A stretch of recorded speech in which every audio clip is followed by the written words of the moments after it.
और BSP supremo Mayawati ने थोड़ी देर पहले यूपी के लखीमपुर खीरी में एक रैली को संबोधित किया। आपको सुनाते हैं मायावती ने क्या कहा। कुछ खास उदाहरण है। इसके साथ साथ हमने अपने इन वर्गों के लोगों को, दलितों को, आदिवासियों को, वे अन्य पिछड़े वर्गों के लोगों को सावधानी के तौर पर ये भी सचेत करना चाहती हूँ कि यदि इस चुनाव में किन्हीं कारणवश बीजेपी प्रदेश की सरकार में हासिल हो जाती है तो तब फिर ये पार्टी यानी केंद्र की सरकार अपने आरएसएस के एजेंडे के मुताबिक ही चलकर यह मौका पाते ही या तो आपके पूरे आरक्षण को खत्म कर देगी या फिर इसे पूरे तौर से प्रभावहीन ही बना देगी। और ये सब खबरें हमें कुछ खास सूत्रों से सुनने के लिए भी मिल रही हैं। इसके साथ ही फिर यहाँ कितने और रोहित वेमुला कांड व दलित कांड आदि होंगे तो इसका भी आप लोग खुद ही अंदाजा लगा सकते हैं। इसके अलावा यहाँ आरक्षण को लेकर ये भी कहना चाहती हूँ कि हमारी पार्टी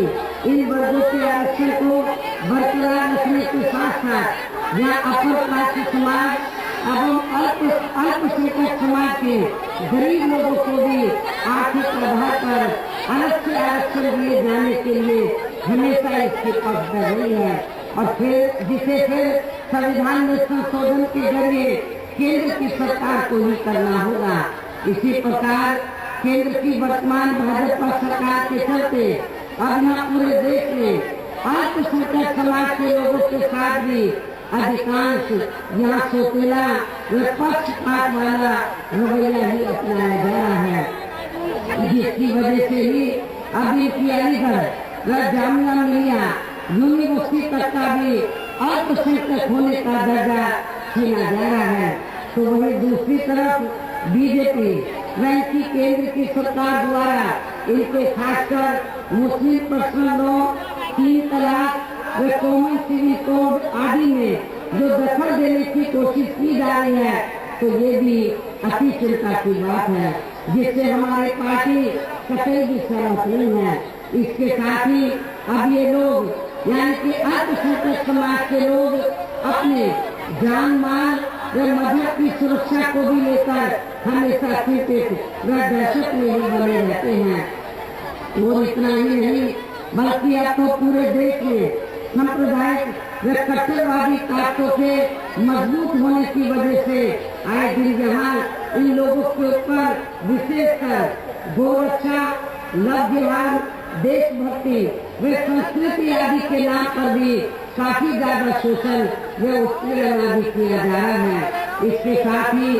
आतंकवाद के नाम पर भी अब पूरे देश में खासकर अल्पसंख्यक समाज के आम लोगों को भी शक की नजरों से ही देखा जा रहा है, जिससे